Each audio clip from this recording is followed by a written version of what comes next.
Trav spends his whole life interviewing other people. Today I turn the tables. You're going to find out a lot about Trav today. Trav for Oilers, getting interviewed by the GOAT.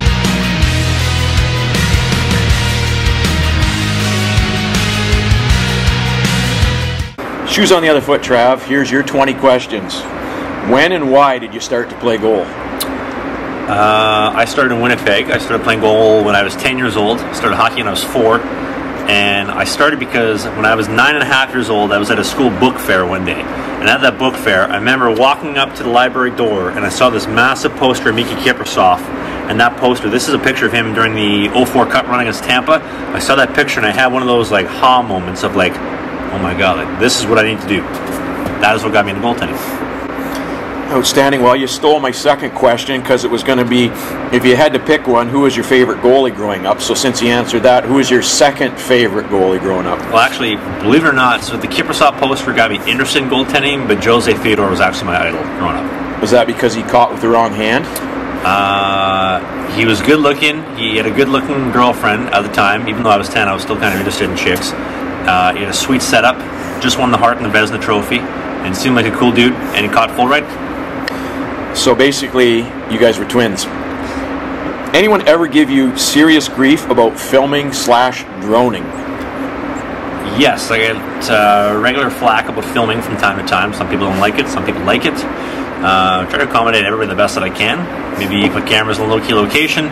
Maybe you don't film for the night, but at the end of the day, just try to keep everybody happy and not cause a big ruckus. All right, if you could start your hockey journey over again as a 10-year-old, what would you do differently? I would stop being as naive as I was, expecting that what I was doing at the time was going to give me success, and understanding that hockey works a lot differently than you may think.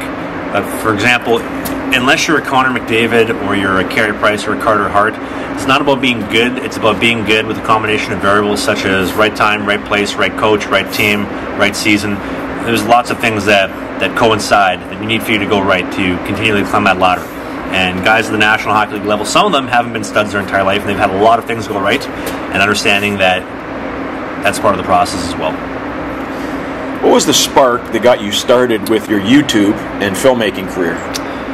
So I started making videos, I remember 2011, might have been 2010. I wanted to watch highlights of NHL goalies that looked kind of cool and got me fired up, and I couldn't find anything I liked, so I figured I'd start making my own. And after a while, this is in 2011 with an 80 gigabyte hard drive computer, I ran out of space, so I started throwing them up online on YouTube because it was a place for me to put them while having more computer space. And after a while, some people started watching them, they started liking them, so I just started making more and more. And about 2.5 years later, I think I grossed about 8,000, 9,000 subscribers, and I said I'm not proud of this anymore, I want to do something I'm proud of. And the actual original idea I had was a gear reviews channel, talking about equipment, talking about accessories and products.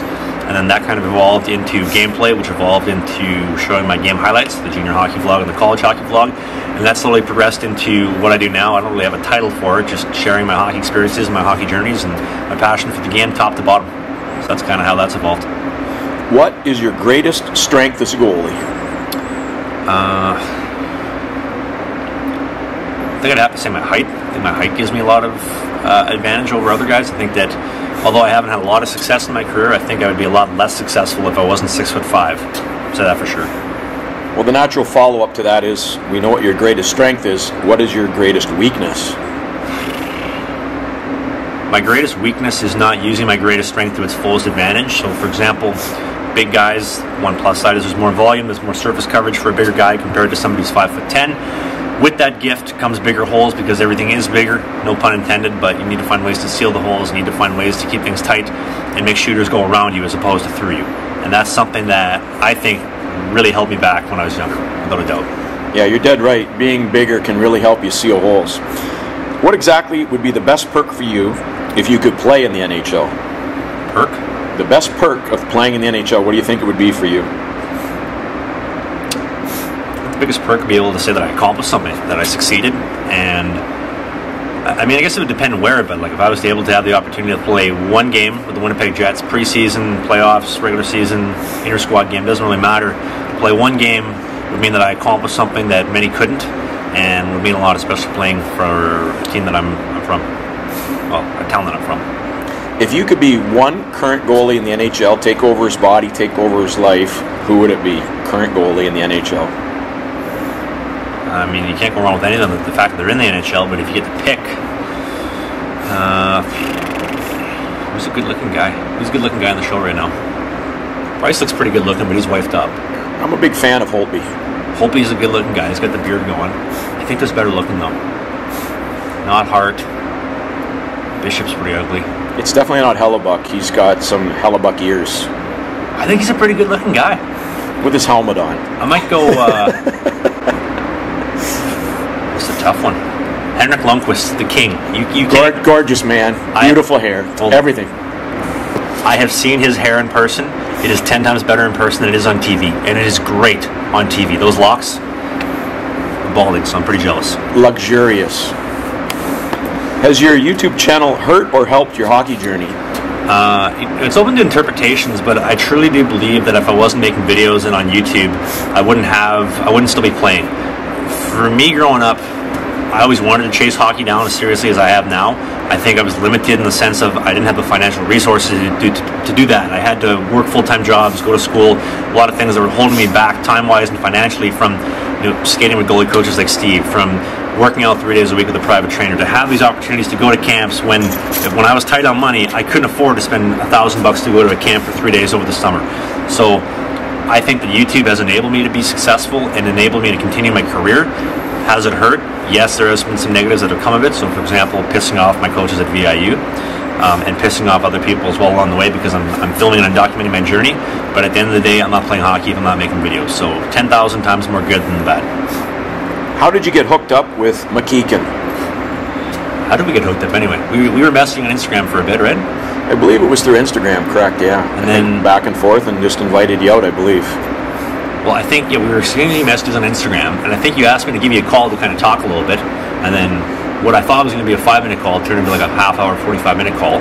This when I was in BC still, and then we had arranged to do a little bit of skating over the summer, I guess, and then you had some family stuff that was going on, so we couldn't make that happen, and then when I got cut from the Bisons, I had a lot of free time before Columbus, and said, well, let's make it happen, so here we are. So obviously I'm known as the goalie Grinch. So how am I different in real life from your expectations or the general public perceptions? I think, like, not just specific to you, I think a lot of people have an impression that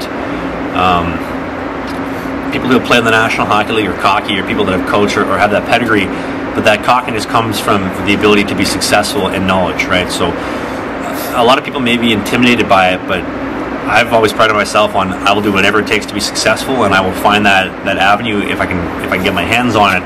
And although Steve may be arrogant and cocky at times, well, quite frequently, more often than not, without a doubt, I will say that he is hands down the most knowledgeable person both in hockey and in goaltending that I have access to, information-wise, experience-wise, all that kind of stuff. And which is why this is our second trip, because I can't say enough about the information that Steve has passed on to me and the insight, and I think it's going to enable me to be successful. What is the biggest thing that I've stressed in your game? Containment. Big guy. Well, we talked about my biggest asset, my biggest advantage being my height. We use it, right? Don't let it go to waste in opening up holes. We got to be contained. We got to keep things tight, keep things right, and that will enable success. And I think it has enabled success in regards to my game. I haven't seen the results as far as accomplishments and team-wise, but I think the accomplishments are coming. How will you know your hockey journey is over? I mean, when I run out of avenues to play, I guess. I don't know. I mean, I want to keep playing the game as long as I can and chasing down opportunities and trying to find new places to play. And when those run out, like for example, obviously I'm not playing this year because I haven't found an opportunity. If the same thing was to happen next year, I think it's time to call it quits.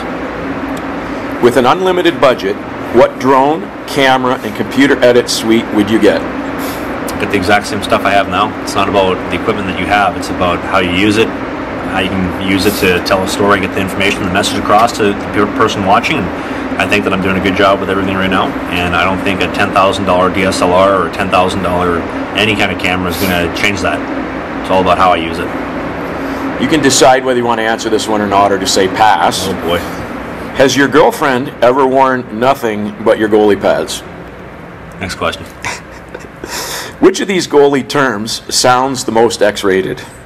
Knee drive, seal the 5-hole, or backside recovery?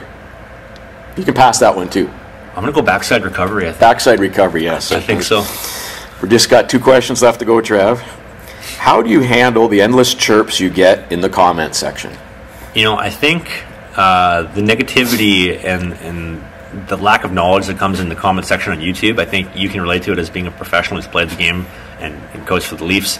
Everybody has an opinion, and I think that the people who don't appreciate success and understand what it takes are always going to have their 2 cents. So, for example, Steve played 1 National Hockey League game. To a lot of people, who are you? You only played 1 National Hockey League game. That's more than me, and that's more than you most likely have ever accomplished in your life. And so I respect that, and I respect it inside that knowledge.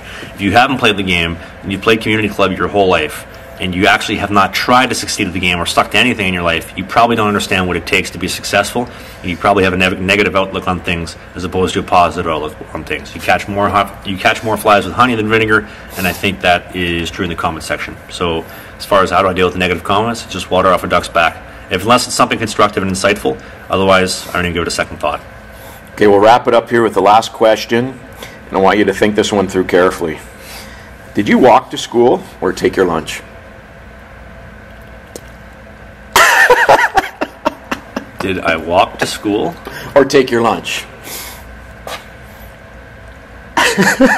I'll give you a different one. Hold on. I want to solve this one. This is a riddle.